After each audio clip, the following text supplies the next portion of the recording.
child protection is a responsibility of everyone. Follow God's word, and then we shall restore people's lives, we shall restore the life of the father and the mother, then we shall have restored peace at home. We see a lot of harm being done to children today, and because Satan knows that when children are left alone, they are vulnerable. That's why he uses the tactic of destroying the family unit. This command is not just given to church leaders. It is to every Christian. Because he commanded us to love the vulnerable and to suffer with them. They are suffering, suffer with them. They are crying, cry with them. This work is given to us because we are God's hands and feet. It's time for the church also to come up. Greetings, ladies and gentlemen. We have reached our last time together, and I believe that you have learned a lot from the beginning about what God says for us to do in order to raise and protect our children. My name once again is Kate Nandete, and today I'm with my colleague whom I will request to introduce himself before we continue. Thank you, Kate. My name is Fungo David, and I'm a trainer with Reclaiming Hope. Thank you for giving me an opportunity of introducing myself. Today we are talking about creating change and reclaiming hope. So here at Reclaim, we mean that we are taking back something that was once ours but was taken away.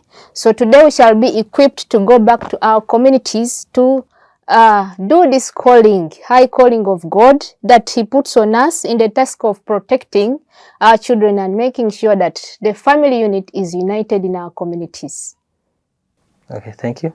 Throughout this course, we have come to learn that how God lovingly created all things.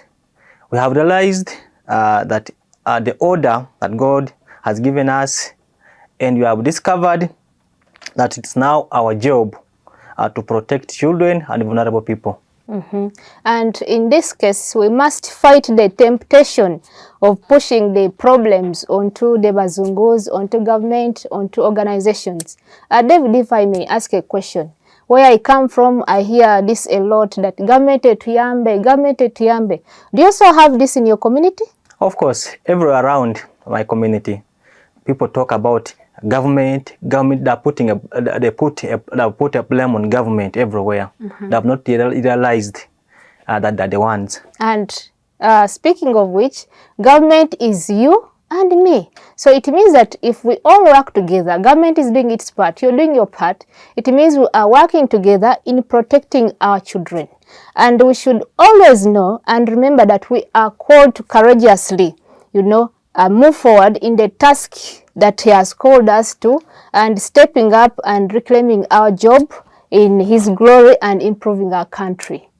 It's true, but this may look to be a big task to overcome when we look at the things that happen in our community and the problems that are overwhelming in our community, child abuse, family separation. It may look to be very difficult for us to handle. But remember, it's us to overcome these problems in our community. And in this way, we have the example of Jesus Christ.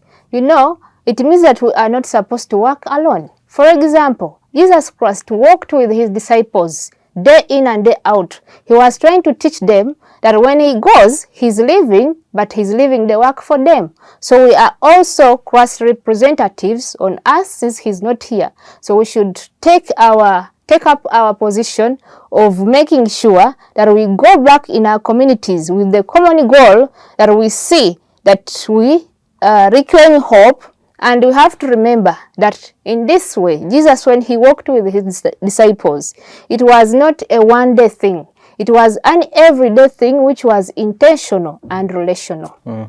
This is true because this is a call to His followers, and He will give us the strength, power to do this work that has commanded us to do.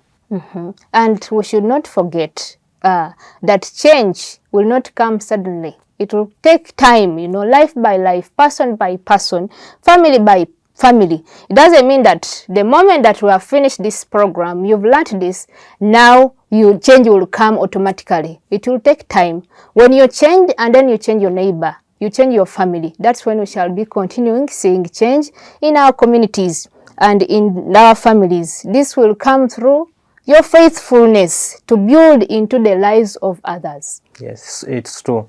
The good thing is, this is a call to all believers, not only church pastors, not only community leaders. It's for every one of us to do this work. It's not for rich people. It's not for prominent people like president to do it. It's for you and me. Because this work is given to us because we are God's hands and feet. David, if I may ask, do you know that ministry is not just for pastors or leaders, but it is for everyone, every believer who believes in Jesus and who claims to be his follower? Yeah, of course, it's for everyone. Because God didn't create someone with that authority. We find all this on earth. So, and God commanded every one of us, not only few or prominent people only.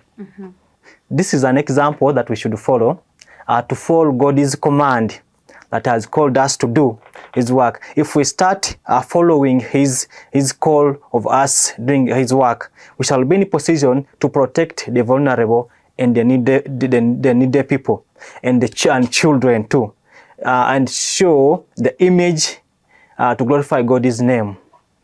For sure, without that personal relationship and discipleship, there can be no hope for our children and no lasting solution if we don't follow Moses' example. Because Moses, when Moses was called by God to go and do his work, Moses felt like he cannot do it. He told God, for me, I'm a weak person. I cannot manage. This is too much for me. But after believing in God and following him, God directed him and he did God's work successful. And remember, Moses was told by God that I'm going to harden Pharaoh's heart to make it impossible for you to be successful. But Moses believed in God and he went on to do God's mission. And yeah, we definitely see that he was successful as long as he followed the Lord in obedience. It seems so discouraging, but it shows faith. Something you feel like it's hard for you to handle. You are threatened to do it, and at the end you keep your heart on until you do it. So it shows faith in it. So let us imagine. Imagine that who would still want to go forward with an action plan when their boss has told them that something would be impossible. But even though God told Moses that where he was going, he had put roadblocks, still Moses went forward. Because it's hard for someone to just decide to go. Yes, Moses did what God told him in faith and obedience, even though he knew he would. It would basically be impossible. He trusted God, and that would be used. And in God's timing, we see that he was used as an instrument to carry out what God wanted him to do. For sure, I would like to be like Moses. I also want to be like him. And with this example that we have of Moses, it is time for us to take what we have learned in this course back to our communities, back to our families, to make sure that we are still carrying on with this gospel, together as a community, as a people, to make sure that we see change in our country. Yes, true. And we need to encourage our believers to serve with you in the line of sharing, showing love, and showing the care, and showing the sacrifice that God did to us. Because remember, Jesus came to die for us. Imagine he sacrificed his life for us. This is an example that we should also follow and do. And in this calling, even now, as we speak, I believe that God is preparing, people's hearts to come alongside you in this work of His kingdom. Do not discount anyone. Sometimes as people, we want to associate with people of our levels. I am educated. I cannot associate with someone who's not educated. I am rich. I cannot associate with someone who is not rich. But in this fight, we have to remember that all of us should be involved. When we work together as a whole, that is when we shall be seeing that our children are protected. And I want to guide our viewer to form a Reclaiming Hope committee in your community so that our children are protected. The Reclaiming Hope committee you are going to form will lead the community in awareness, or giving awareness to community through sensitizing them about this. If we create a room for sensitizing our communities, our community members will not remain ignorant on it. We should keep on our focus on the calling of God, and as we keep on and continue praying with passion for those who are vulnerable, as well as praying for unity of our team, He, God, will part the Red Sea at one point in His own timing. We should just keep on moving forward and defending and protecting the children, knowing that it is God's, heart in us that Satan hates and is trying to destroy. So if we keep away, from this work, it will mean that we are giving in Satan's dance, and that would mean that he is winning. So let us make sure that we keep on this work and we keep continuing, and in the long run, we shall overcome. It's true. And in our communities members, we have issues and different issues. And these different issues that we have in our communities, they cannot be solved by one solution. We need to have a variety of solutions so that we can be in position to solve these problems that are increasing in our communities. We need to have levels of how we can solve problems. Just like child protection, we have 3 levels of child protection. The first level is prevention. The second one is intervention. The third one is restoration. Oh yes, and if we are to talk into in details about these stages, when we start with prevention, prevention is carried most often in the form of education and making aware. In this stage, it means that abuse has not yet occurred, and we can, agree that this is the best stage because there is no abuse yet. We are trying to put, strategies to make sure that our children are protected. And we have seen that harm at this stage has not yet occurred. This is why even in the medical world, they say that prevention is better than cure. So let us make sure that we prevent abuse at all costs from happening, because the next stages, would not come in if we prevented these abuses from happening. And it is true, at prevention stage, things are still starting to happen. So if we take time during our church sermon, during community meetings, having meeting with friends and share with them about this, it can help reduce these issues from happening. It will help to reduce our children from suffering. So let's use this chance and have trainings with the different people to help us reach this information out to the community. And if we are to talk about the second one, which is intervention, here this is necessary when there are warning signs. This is the most difficult stage to see, because oftentimes the signs are still small and unnoticeable unless someone is keen enough to see these signs, or careful enough to see the signs. It is still easy to make changes through counseling and turn things around when we are at this point. So it is important for our Reclaiming Hope teams to become accustomed to seeing, things at warning signs. When you see something that it is about to happen, there are warning signs. There are small bits of it. If we are able to note such signs at early stages, it will be better for us. Yeah, it's true. Even in church, a church is supposed to visit families. Not most times, church tend to wait for the gatherings on Sunday so that they can discuss Sunday program only. But we have people behind there who have problems, who are struggling, who need church people to come close and stand with them through counseling, through sharing ideas, advising them to overcome this. So it's time for the church also to come up and be out with people to stand with them to overcome this. Okay, so we are on the next stage, which is the last one, which is restoration.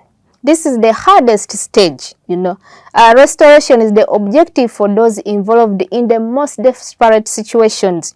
This is where we seek hope for hope after damage has already been done. People in these situations, they are broken and need, safety and healing.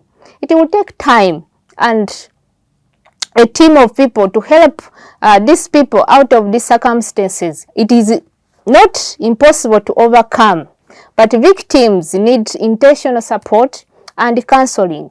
For example, let us take an example. If a child has been defiled, how do we restore this child back to normal? It is impossible. It takes the grace of God. We were somewhere and there's someone who shared that there is this lady who got married, and at the time of, joining together with the husband, this lady couldn't. But when they went back and tried to find the problem, they found out that this woman had been defiled when she was still young. So this trauma was still going on and on. So we are saying this is the hardest, stage of them all. It's true. Even the perpetrators also need maximum attention as well. This often happens at this stage when a victim is at risk, and when a perpetrator is arrested, sometimes some parents just ask for something small and leave the perpetrator to go out and continue spoiling more children. But now at this stage, we need people to be serious. When someone does something wrong to a child, let's say has abused the child sexually, needs a maximum attention so that it stops this habit. And also at this stage, things have gone beyond just assistance personnel. It needs to involve also government to come in and handle the case, take someone to court, and justice is given to the victim. Oh yes. Parents outside there, if I may ask a question, is your girl child worth one cow? We have seen cases whereby a child is defiled and a parent accepts 500,000. Is your child worth 500,000? And when we come back to these stages, we should note that the first stage is the best, prevention is the best. But because we live in the world that is filled with sin, we need all the three stages. We need prevention, we need intervention, and we need restoration, So that's why we are saying it is necessary for your church to come up with all this, to be there, so that at all levels there are people who are being handled and are those ones who are handling these people. It's true. And we have gifts that God has created us with, but we need to bring these gifts together so that we do this work together and successful. Just like as we are here, we have different gifts. We have people who are good at tailoring. We have doctors, we have nurses, we have teachers, we have all kinds. These are different skills. You find that a doctor cannot go and build a house, you find that a builder cannot go to the hospital to treat people. So we have gifts, but if we bring these gifts together, we can do God's work successful. And we need to come along to work together with these people as in our community, so that we help our children, we help vulnerable people to get better from the situation. So here we are going to learn about, what is involved in each subcommittee that we are forming as a group. So we have 4 P's. These 4 P's are going to work in all the committees that we are going to go through with you. The 4 P's stands for, the first one is purpose. That's the first P. The second P starts for a plan. So each subcommittee will have a purpose, a plan, we'll have people, that's the third P, and we'll have pocket. Just like the subcommittees are going to form, each committee will have 4 P's. That's plan, purpose, pocket, and people. Yes, and we are going to see purpose is obviously the main reason why this subcommittee exists. And plan is the actual work this particular subcommittee will be doing. And then the people, it is the people who can be in subcommittee, because not everyone will be in each subcommittee, since we have different gifts and talents. And then the pocket, it is, do we need money? It is, we are talking about money. In this subcommittee, do we need money or we do not need money? So we are going to see the things in details. This will help you in organizing these groups and do the work better. Okay, and in these subcommittees, we have committee 1, which is education and awareness. And what is the purpose here? The purpose here is for this team is focused on bringing attention, sensitizing, and making aware of the issues vulnerable people face in our communities. If we sensitize our communities before these issues arise, our communities will have less cases that affect our children and vulnerable people. And here, the plan here, we can plan as a subcommittee, and we say that we are now going to display information. You can say, I'm writing something small on a piece of paper, and I'm going to hang it on, for example, an electric pole in the town or in the village. You could say you are making this, you're writing something that says, domestic violence is bad, or you're saying beating your wife is bad. Then here comes this man, with maybe the plan of going to beat his wife at home, and then he stands there and reads this post, and then maybe he changes his mind. So here, that is basically the plan. You might also consider hosting a functional information meeting in your home with other people, with some small group of people to share with this. Okay, and who are the people needed here? Anyone can do this. Even the shyest person can do this. People can educate others simply by making a poster and hanging it up in the village or in town. Pastors and teachers, can also use sermon time to bring awareness or God's heart on children. And the 4th P is the pocket here. This subcommittee's work can be done with little or at no cost at all. Speaking up in church, costs nothing. Speaking up in community gatherings, costs nothing. But the issue is when we gather, we talk about useless things. For example, men out there, you gather and you start talking about Messi is better than Ronaldo. And Messi and Ronaldo, they are earning their euros, For us, we are here talking about them. But if we took this time to talk about issues, that affect us, to talk about our children, to talk about child protection, to talk about the unity of a family, it would be better for us as a community. Now let us share with you the second subcommittee, which is assessment and action planning. The purpose of this committee, the committee will focus on assessments and coming up with a sustainable solution on this issue. so that they can help a family that is at this stage. Yes, and to add on the plan, yes, David, tell us about the plan of the subcommittee. Is this subcommittee will be ready and able to suggest services that will address the issues that will also be in charge of, and will also be in charge of developing care plans and monitoring progress. Oh yes, and this team is very important in assessing when success has been reached, and also where need be if government needs to be to come in.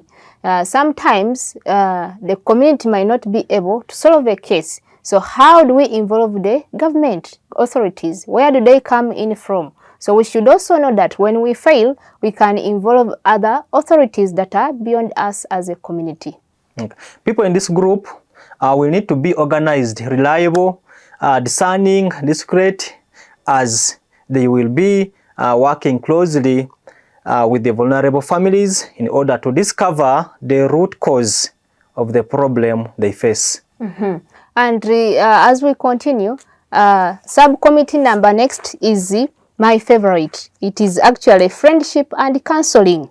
You know, what's the purpose here? The purpose here is if we can see things and catch them and, you know, teach them at the intervention stage before needing the point of restoration and government level, then the better.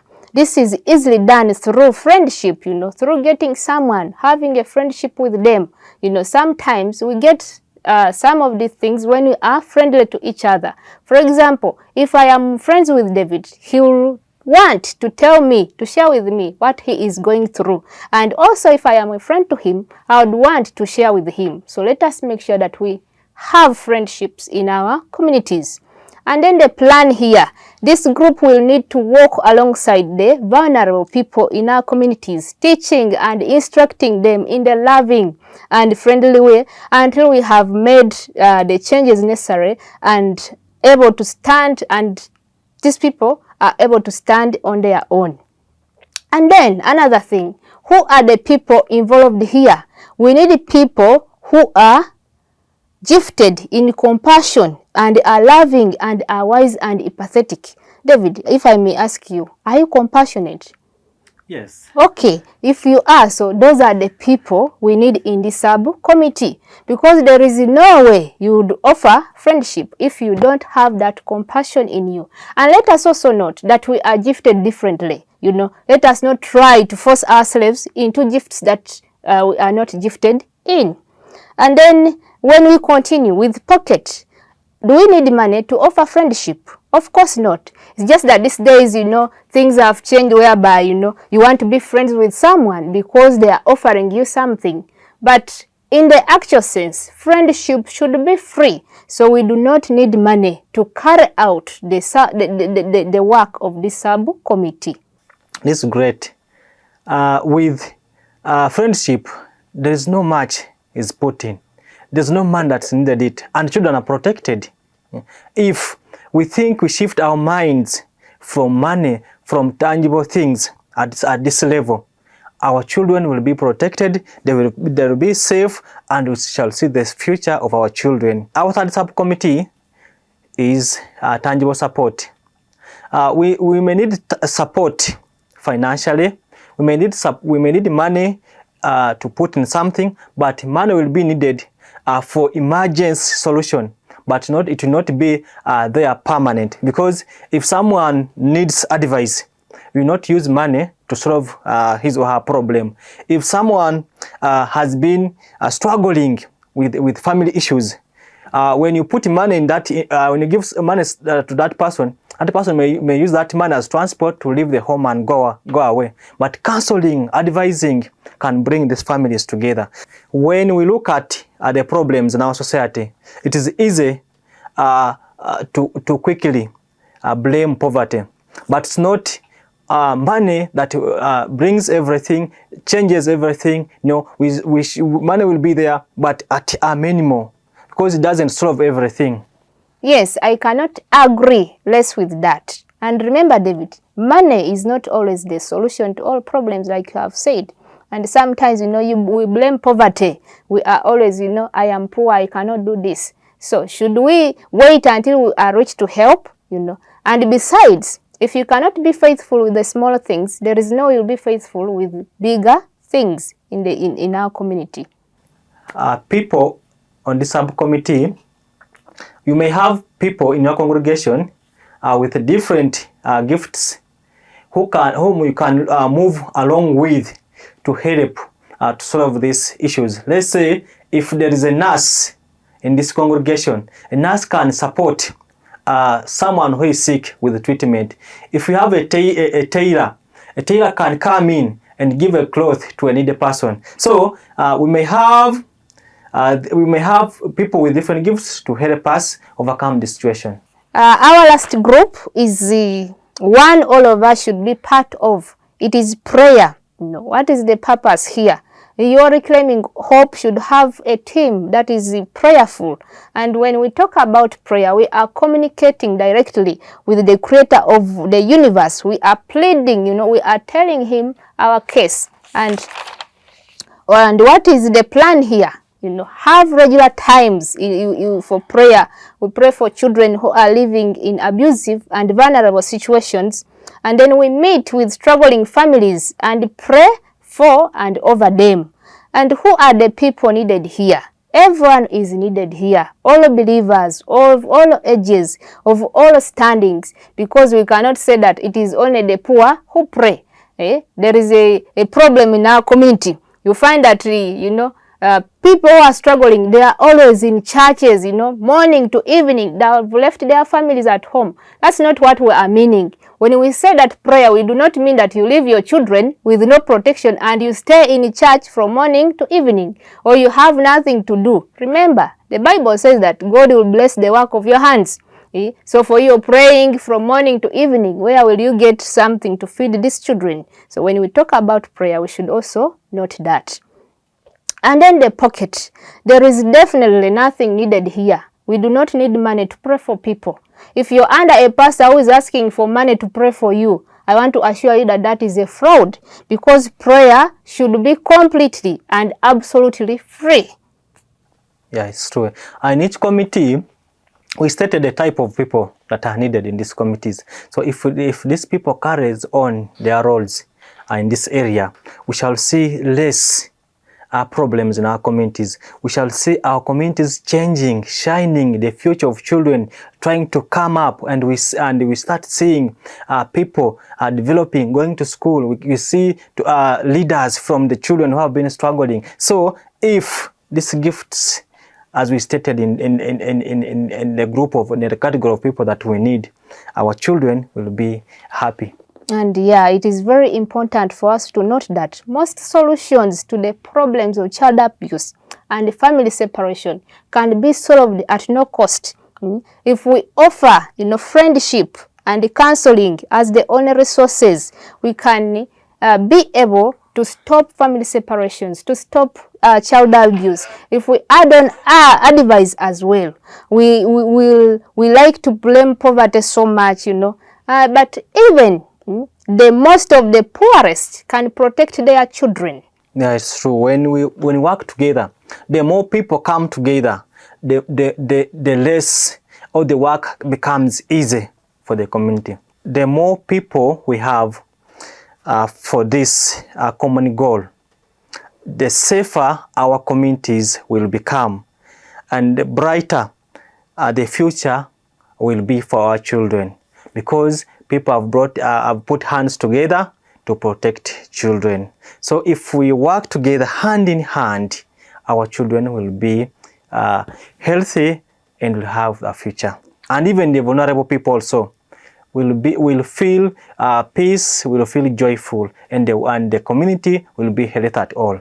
Oh yes, and now you are equipped, to fight this battle for our children's souls. You have learned why God created human life. You have learned the value God puts on human life. You have learned why God created a family, put us in a family setting.